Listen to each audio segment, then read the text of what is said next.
This video reviews how to use tables to find equivalent ratios.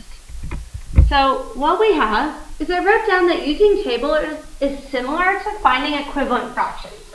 Because when you find an equivalent fraction, say 2/3, if I needed to find an equivalent fraction to 2/3, what I would do is I would multiply the numerator and the denominator by the same number.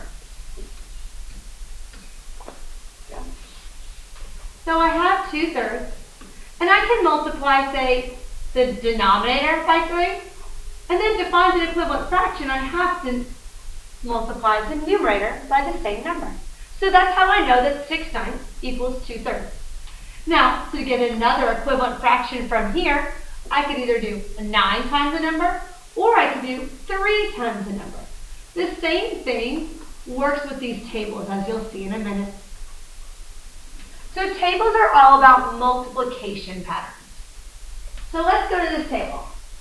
Chad can do 112 sit-ups in 2 minutes. So I'm going to first write down the ratio that they gave me. You might have to read something to fill out the first part of the table. Now, from here I have several different options. I can bounce from 2 to 6. I could go from 2 to 10. Or I could work backwards and simplify from 2 to 1.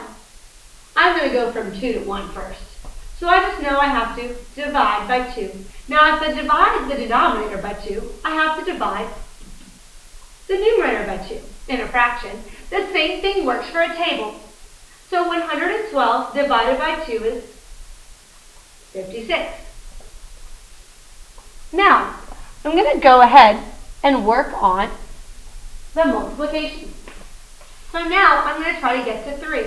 Well, I know 1 times 3 is 3. So now what I need to do is I need to do 56 times 3. I'm going to write some little arches. I like to use different colors because they help keep my work sort of organized so you see where I'm coming from. But what I did is from 1 to 3, I have a times 3. And from 56 to this blank that's right above here, I also have a times 3. I get 168. Now, I'm going to go on to another number in my table. To get this box right here, I can do 2 different things. I can look at it as 3 times 2 is 6. So I need to do 168 times 2.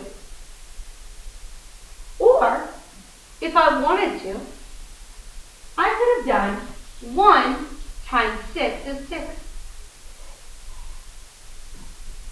And then I would have gone from 56 all the way over to my blank and multiplied it times 6. You get the same answer. Okay, so now I'm going all the way over here to 10. I'm going to multiply 1 times 10 is 10, because that's one that I can normally do right in my head. 56 times 10 is 560. I could have also gone from 2 and done it times 5. Now, the last box I have here to fill in is this one right here.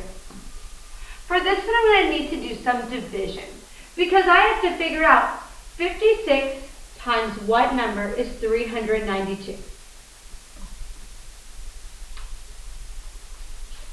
Times 7. 392 divided by 56 is 7, so I know that that B is going to be a 7. So 1 times 7 is 7 for my last box.